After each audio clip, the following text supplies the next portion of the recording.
आदाब, नमस्कार। हिंदी पाठशाला के तीसरे कक्षक में आप सभी का स्वागत और मैं हूं आपके साथ इंशा नबी।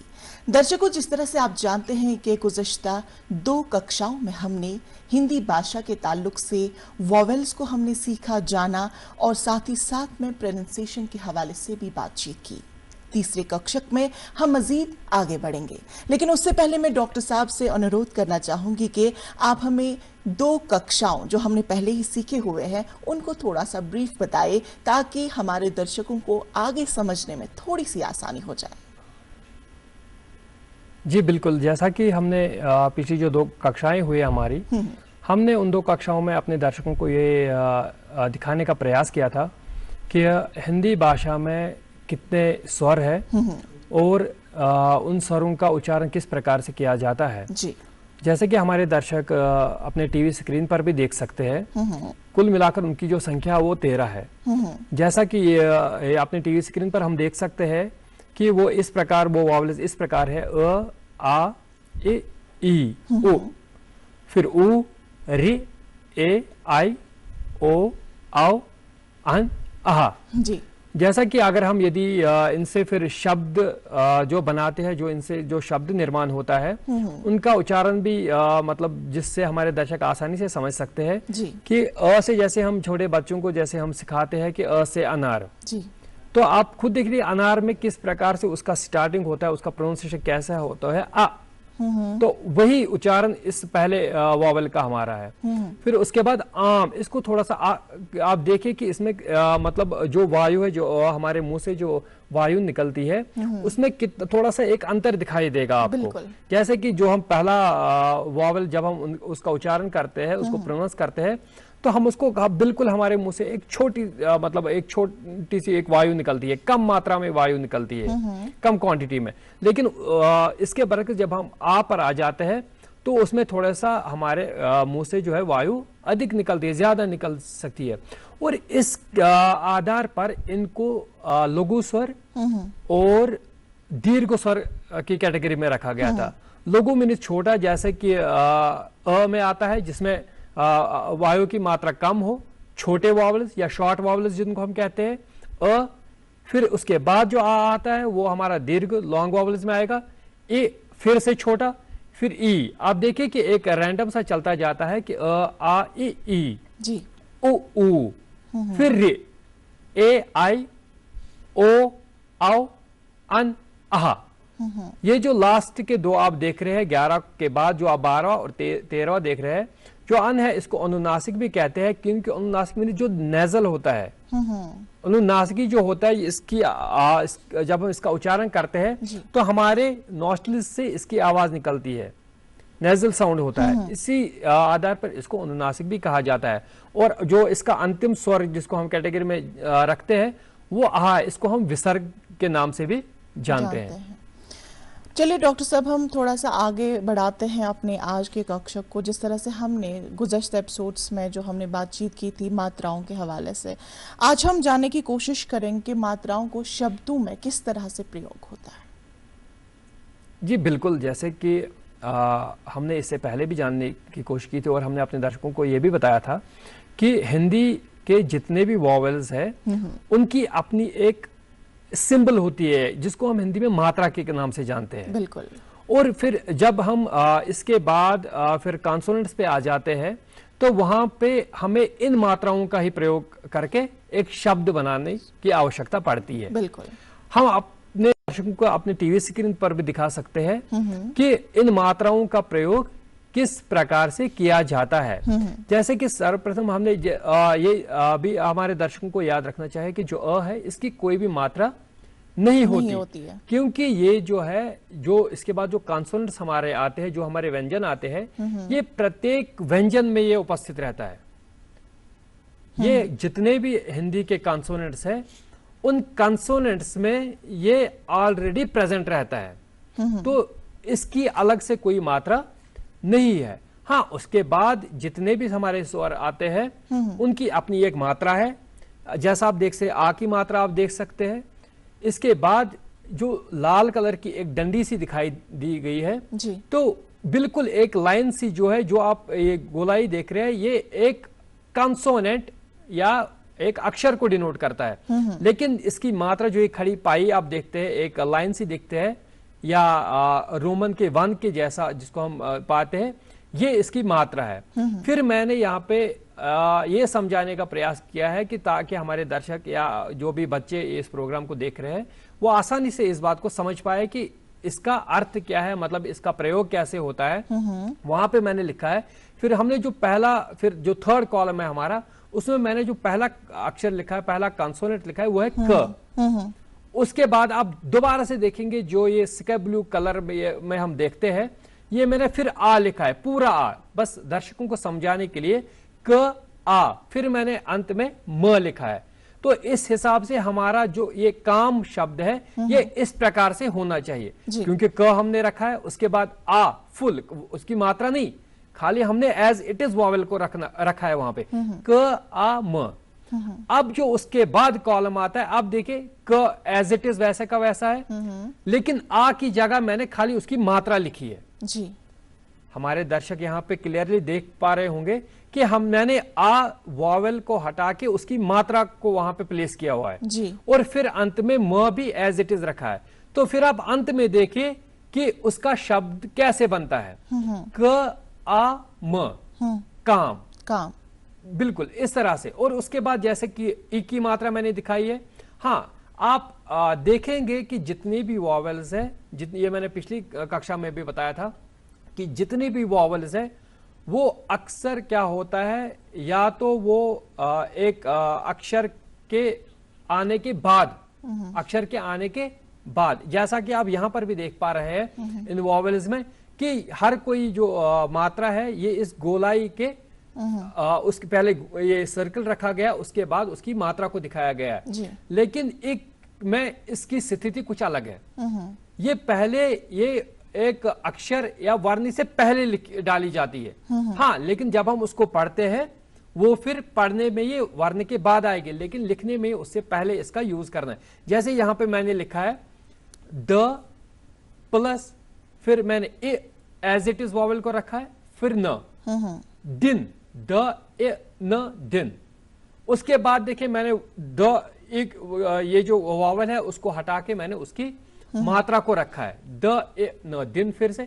लेकिन जब उसका फिर एक शब्द बनता है जी। आप देखेंगे कि हमने पहले मात्रा को ही लिया हुआ है। आप देखिए यहां पे आप देख पाएंगे कि हमने पहले एक की जो मात्रा है पहले उसी को प्लेस किया हुआ है, उसके बाद द को रखा है, उसके बाद न को रखा है। लेकिन अगर यदि हम इसको पढ़ेंगे, हम ऐसे नहीं पढ़ सकते इसको कि ए द न, ऐसे नहीं, हमने खाली उसको लिखित में, हम जब लिखते हैं खाली लिखित में हमने उसको अक्षर से पहले रखा है, लेकिन जब भी हम उसको पढ़ेंगे तो पहले उसके बाद जो अक्षर आता है उसको पढ़ना है, द, फिर मात्रा आएगी ए, उसके बाद न। तो इस तरह से ये शब्द क्या दिन बन जाता है। इसी तरह से बाकियों का भी दिखाया जाए, जैसे ई, आप देखेंगे बाकी फिर आप हर कोई उस अक्षर के बाद दिखाई देंगे, ज, ई, त, फिर मैंने ज रखा है अगले कॉलम में, फिर ई को हटा के उसकी मात्रा को रखा है, फिर ज, ई, त, जीत। आप देखें फिर इसका फाइनल जो उसका अक्षर बनता है या शब्द जो बनता है वो किस प्रकार से बनता है, ज, ई, त, जीत।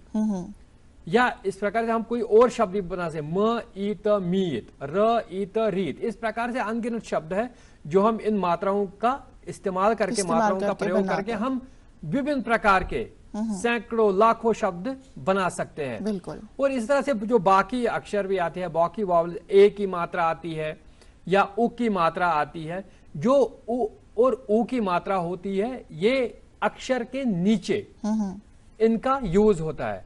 हमने देखा जो आ था उसका अक्षर के बाद, जो ए उसका अक्षर से पहले, जो ई उसका अक्षर के बाद दोबारा, ठीक। लेकिन जो उ और उ की मात्रा है इसको हम अक्षर के बिल्कुल नीचे इसका यूज करते हैं। जैसे आप देखेंगे, जैसे उ की मात्रा को हम समझेंगे कि प, फिर मैंने उ को लिखा हुआ है जो स्काई ब्लू कलर का है, जो पहले कॉलम में अक्षर ये वॉवेल था, मैंने उसी वॉवेल को कॉलम थर्ड में रखा है, स्काई ब्लू सेम कलर से मैंने उसको दिखाने का प्रयास किया है ताकि हमारे जो दर्शक है वो उसको आसानी से समझ पाए।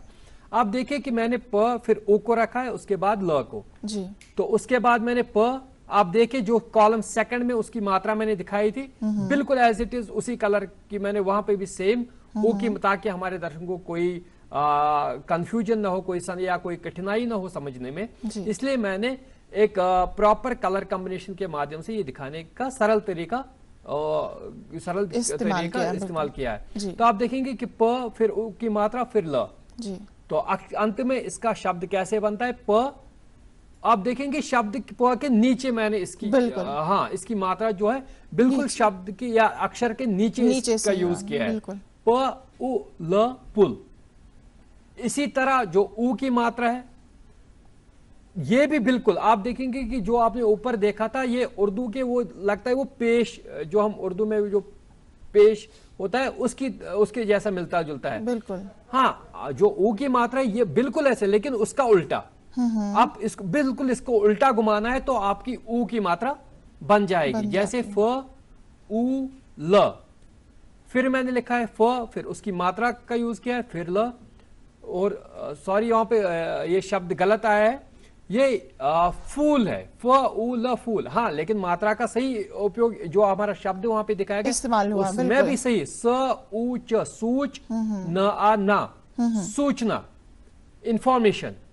तो बिल्कुल आप देखेंगे कि किस प्रकार से ये ऊ मात्रा का प्रयोग वहां पे भी हुआ है। फिर जो रि है आप देखिए जैसे ग, फिर रि को लिखेंगे हम, फिर ह, फिर ग को जो पहला और अंतिम जो अक्षर है उनको एज इट इज रखना है, फिर बीच में हमने उसको खाली उसकी मात्रा को डिनोट किया है। और फिर इससे जो मंत्र बताया कृपा लिखा है या गृह बन जाएगा जी।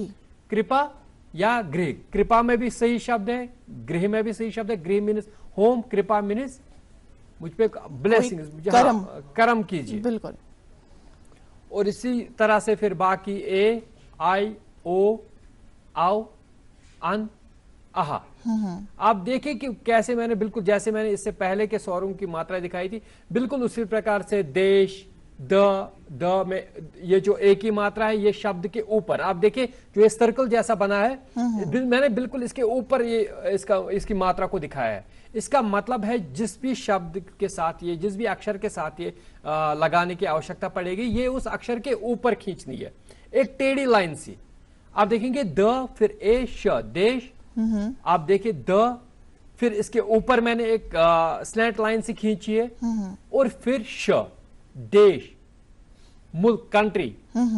फिर आई में जैसे ए में एक लाइन थी, आई में दो। आप देखिए बिल्कुल जो पहला दूसरा है आता है, एक दो करके बिल्कुल मिलती जुलती मात्राएं हैं, आपस में मिलती हैं, मिलती जुलती मात्राएं हैं। ए में एक लाइन खींचनी थी, आई में दो खींचनी है। उसी तरह ओ और आओ, आप देखिए पहले में मैंने जो मोर लिखा है और दूसरे में नौकर लिखा है। आप देखेंगे ये दोनों भी कितनी मिलती जुलती है। पहले में एक लाइन ऊपर की ओर फिर खींचनी है और फिर आओ में दो बार उसको खींचना है। फिर अन, फिर ज, फिर अंग, फिर ग, फिर ल। इससे बनता है जो शब्द बनता है वो बनता है जंगल। मैंने जब स्वरों का ये परिचय दिया था, जब मैंने स्वर बताए थे तो मैंने उस टाइम इसका उच्चारण करते समय बताया था कि ये अनुनासिकी शब्द ये स्वर है, नेजल साउंड है जी। आप यहाँ पे भी देखेंगे जिस शब्द का मैंने यहाँ पे प्रयोग किया है जंगल, तो हम इसको जंगल नहीं कहेंगे, जंगल। इसको थोड़ा आप नाक से इसका ये प्रोनाउंस करना है, जंगल या कंगन या कुछ और जो नेजल साउंड से आता है। फिर आहा, इसमें आप देखेंगे कि ये इसकी जो मात्रा है सिंपल, जो जैसे हम दो डॉट्स है, दो डॉट्स से इसको डिनोट करते हैं, अ त, फिर दो डॉट्स इसकी मात्रा अतः। आहा मैंने इसका प्रोनाउंस किया था जब हमने स्वर पढ़े थे, अ त फिर आहा, अतः, देयर फोर। तो इस तरह से जो हमारे स्वरों के जो भी मात्राएं हैं उनका प्रयोग कुछ इस प्रकार से किया जाता है जी। डॉक्टर साहब, जिस तरह से हम जानते हैं कि अगर हम कंसोनेंट्स की बात करें तो कंसोनेंट्स हर लैंग्वेज के अलग अलग होते हैं। अगर हम इंग्लिश लैंग्वेज की बात करें तो वहाँ पर 21 कंसोनेंट्स है और 5 वॉवेल्स है। क्या इसी तरह से हिंदी लैंग्वेज के भी कंसोनेंट्स है या उससे अलग है, कम है या ज़्यादा है? साथ ही साथ में अपने दर्शकों को आसानी के समझने के साथ ये आपसे जानने की कोशिश करेंगे कि आप थोड़ा सा कंसोनेंट्स का थोड़ा सा इसको डिफाइन कर लीजिए। जी देखिए, जब स्वर की डिफिनीशन मैंने बताई थी तो हमने बताया था कि स्वर वह वर्ण है, जो स्वर जो है वो वर्ण है जिनके उच्चारण में जब हम उनका प्रोनाउंसिएशन करते हैं, जिनके उच्चारण में वायु हमारे मुंह से बिना किसी रुकावट के, बिना किसी बाधा के बाहर आ जाती है, निकलते हैं। बिल्कुल बिल्कुल। तो जब आप देखिए कि अ आ ई उ बिना किसी रुकावट के जो हवा है या वायु जिसको हम कहते हैं, बिना किसी रुकावट के हमारे मुंह से निकलते हैं। अभी हम देखेंगे कि जो व्यंजनों की परिभाषा अगर हम देखेंगे तो ये वह वर्ण है, ये वो वर्ण है, ये वो अल्फाबेट्स है जिनके उच्चारण में, जिनके प्रोनाउंसिएशन में हमें स्वरों का सहारा लेना पड़ता है जी। जो वॉवेल्स थे उन्हें किसी के सहारे की जरूरत नहीं है, बिल्कुल नहीं है, वो स्वतंत्र है, वो आजाद है, फ्री। लेकिन यहाँ पे जो कंसोनेंट्स है उनमें इनकी डिफिनेशन अगर हम सरल भाषा में करना चाहें तो इनकी डिफिनेशन होगी कि ये वह वर्ण है जिनके उच्चारण में, जिनके प्रोनाउंसिएशन में हमें स्वरों की सहायता लेनी पड़ती है, स्वरों का सहारा लेना पड़ता है। जैसे यहाँ पे हम दिखा सकते हैं कि मैंने जो नीचे बिल्कुल पहले क लिखा है, आप देखेंगे क, उसके नीचे मैंने एक हल्की सी एक लाइन सी खींची है, फिर प्लस करके फिर अ लिखा है। राइट। जब हमने मात्राएं पढ़ी थी तो आप हमारे दर्शकों को याद होगा कि मैंने कहा था कि अ की कोई मात्रा नहीं होती और ये हर किसी व्यंजन में प्रेजेंट रहता है। ये बात हमारे दर्शकों को याद होनी चाहिए कि मैंने कहा था कि ये जो अ है ये हर किसी कंसोनेंट में प्रेजेंट रहता है। अब यहाँ पे उसका एग्जाम्पल आप देख सकते हैं कि क, फिर जो मैंने इसके नीचे एक लाइन सी खींची है, इसका क्या मतलब होता है? इसका हिंदी में इसको हम कहते हैं हलंत। हिंदी में इस छोटी सी लाइन को हम हलंत कहते हैं। उसका मतलब है कि ये वर्ड जो है, ये अल्फाबेट जो ये हाफ है, ठीक, ये पूरा नहीं है, ये पूरा क नहीं है। जब हम इसको फिर प्लस करके फिर अ जोड़ते हैं तब जाके ये पूर्ण व्यंजन बन जाता है, ये पूरा व्यंजन क बन जाता है। उसी तरह से च, उसके नीचे एक लाइन, बेसिकली वो मूल रूप से ऐसा ही होता है, हाफ होता है वो जी। फिर प्लस करके जब हम उसमें फिर अ जोड़ देते हैं तब जाके वो पूरा व्यंजन च बन जाता है जी। और यही सिलसिला फिर बाकी जितने भी व्यंजन है हमारे पास, सारे व्यंजनों के साथ बस यही सिलसिला चलता जाता है कि हर किसी व्यंजन में अ की जो मात्रा है वो उपस्थित रहती है। और जहां तक रही बात व्यंजनों की, हिंदी में कितने व्यंजन है, उनकी संख्या कितनी है या अंग्रेजी के मुकाबले वे कितने समृद्ध है, बिल्कुल, तो हम यहाँ पे देख सकते हैं कि जो हिंदी जो अगर हम अंग्रेजी की बात करें तो अंग्रेजी में कुल मिलाकर जो है अल्फाबेट से 26 है। उसमें से भी आप 5 वॉवेल्स को निकाल दे तो फिर बचता क्या है? 21 कॉन्सोनेंट्स टोटल बचते हैं। लेकिन आप यहाँ पे हमारे दर्शक देख सकते हैं कि हमारी जो हिंदी वर्णमाला है ये कितनी समृद्ध है, कितनी रिच है, बिल्कुल, इनकी क्षमता कितनी है। आप देखिए कि प्रत्येक मतलब उच्चारण के लिए अपना अपना एक अक्षर बना के रखा है। आप देखिए कि क, ख, ग, घ, अंगा, ये फर्स्ट लाइन। क कबूतर, ख से खरगोश, ग से गमला, घ से घड़ी, फिर अंगा, सही फर्स्ट दो। फिर थर्ड, और यहाँ पे आप देखेंगे जब भी हम इनका उच्चारण इन सारे कॉन्सोनेंट्स का करेंगे तो आप एक चीज पाएंगे, जो तीसरा और चौथा अक्षर है, जो तीसरा और चौथा अक्षर है वो मिलता जुलता है। जैसे कि आप पहली लाइन में ही देख लीजिए, क, ख, फिर ग, फिर घ। जैसे कि हम अब अगर हम किसी मतलब हम एज कश्मीरी या उर्दू जानने वाले या कश्मीरी जानने वाले, अगर हम बिल्कुल इसको सरल तरीके से समझने का प्रयास करेंगे कि अगर ये दोनों ग ग का उच्चारण होता है। अब जो हिंदी पढ़े लिखे हैं उनको तो समझ आएगा कि इनमें क्या डिफरेंस है। लेकिन अब हम जैसा कि हम मूलतः हम हिंदी भाषा जैसे हम कहते आए हैं कि हम नॉन हिंदी स्पीकिंग एरिया से, तो यहाँ पे इतनी हिंदी की समझ नहीं है, वो इतनी आसानी से नहीं समझेंगे। तो यहाँ पे मैं उनको बताना चाहूंगा कि उनका सही उच्चारण हम कैसे कर सकते हैं। जो ग पहला वाला ग है, आप एज्यूम कीजिए या आप इसको मान लीजिए कि ये उर्दू वाला ग है, गाफ जिसको गाफ, बिल्कुल।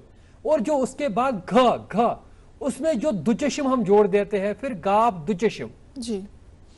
जैसे यदि अगर हमें घर लिखना होगा, मैं आपको एक एग्जांपल, अगर हमें घर लिखना होगा तो हम उर्दू में कैसे लिखेंगे उसको, हम गाफ दुचश्म लिखना पड़ेगा उसको। तो जो फोर्थ वाला ये वही वाला है, घर, ठीक। लेकिन जो पहला वाला है ये गमला, इसमें दुचश्म की जरूरत नहीं है। ग फिर घ, इसमें थोड़ा सा वो ह की थोड़ी सी हल्क मिक्स हो जाता है। फिर अंगा, और फिर उसके बाद च, उसके बाद च चम्मच, छ छाता, फिर ज जहाज, झ। आप देखिए यहां पे भी वही मसला है। फिर ज फिर झ, जीम और जीम दुचश्म, मैं बस समझाने के लिए ये कह रहा हूं, जीम और जीम दुचश्म, ज और झ, ज जहाज, ज झंडा, फिर यहाँ, फिर ट टमाटर, ठ ठठेरा। देखिए यहाँ पे मैं और एक बात कहना चाहूंगा कि आप देखिए कि यदि हमें मान लीजिए हम थीसिस लिखना चाहेंगे या ठेला लिखना चाहेंगे, कुछ भी मतलब इंग्लिश में, तो हमें वहां पे फिर वहां पे ठ की कोई अल्फाबेट, ठ के लिए कोई अल्फाबेट नहीं है, ठेले के लिए कोई अल्फाबेट नहीं है। फिर हमें टी फिर किसी और अल्फाबेट को जोड़ना पड़ेगा। लेकिन यहाँ पे देखिए आप टमाटर के लिए अलग है, वहां पे टमाटर के लिए भी टी ही है, और ठेले के लिए या कुछ और जो ठ से आएगा उसके लिए भी टी ही है। बिल्कुल। लेकिन हिंदी में देखिए कि टमाटर के लिए एक अलग अक्षर है, ठठेरा। मतलब यूं कहा जाए कि जो भी हमारे जबान से जो भी कोई अल्फाज उसके लिए बाकायदा उसके लिए एक वॉवेल रखा गया है हिंदी में। फिर उसके बाद ड डमरू, फिर ढ ढक्कन, ड दुचश्म या ढाल जिसको हम कहते हैं, ड डमरू, ढ ढक्कन, ढक्कन ये ढक्कन नहीं है, ढक्कन। इन छोटी छोटी चीजों को सीखने की जरूरत है। बिल्कुल। फिर अना, फिर उसके बाद त तरबूज, ठ थन या थ से थकान, ठीक। फिर द दवाई, द दवात, फिर उसके बाद द अब देखिए मैंने आपसे कहा था कि तीसरा और चौथा ये मिलता जुलता है। द फिर द दवाई, ढ धनुष, फिर न से नल, बिल्कुल। फिर प पतंग, फ से फल, ब से बकरी, ब से बकरी, भ से भालू, ये बालू नहीं है, ये भालू है। बिल्कुल। फिर म से मछली। बिल्कुल।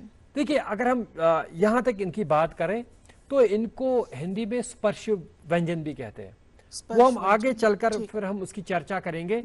हम पीपीटी के माध्यम से फिर उनको दिखाने का प्रयास करेंगे कि स्पर्श व्यंजन होते क्या है। फिर उसके बाद इन 25 के अतिरिक्त यहाँ पे हमारे दर्शक देख सकते हैं, जैसे य, र, ल, व, इनको अंतस्थ व्यंजन भी कहा जाता है, जिसको हम इंग्लिश में सेमी वॉवेल्स भी कहते हैं। बिल्कुल डॉक्टर साहब, वक्त को देखते हुए शायद आज के कक्षक को हमें यहीं पे रोकना होगा, लेकिन अगले कक्षक में हम अपने दर्शकों को मजीद बताएंगे कि किस तरह से इन कंसोनेंट्स का इस्तेमाल दूसरे तरीकों से भी किया जाता है और उनको आसान तरीके में और बहुत ही मैं यूं कहूँगी कि जैसे कि सिमिलर वेज में उनको याद रखने का कौन कौन सा तरीका है, वो डॉक्टर साहब हमें अगले कक्षक में ज़रूर बताएंगे। डॉक्टर साहब, आज के लिए आपका बहुत ज़्यादा शुक्रिया अदा करना चाहूँगी। दर्शकों, आज के लिए फ़िलहाल इतना ही, हमें दीजिए इजाज़त और आप देखते रहिए डीडी कश। आदाब।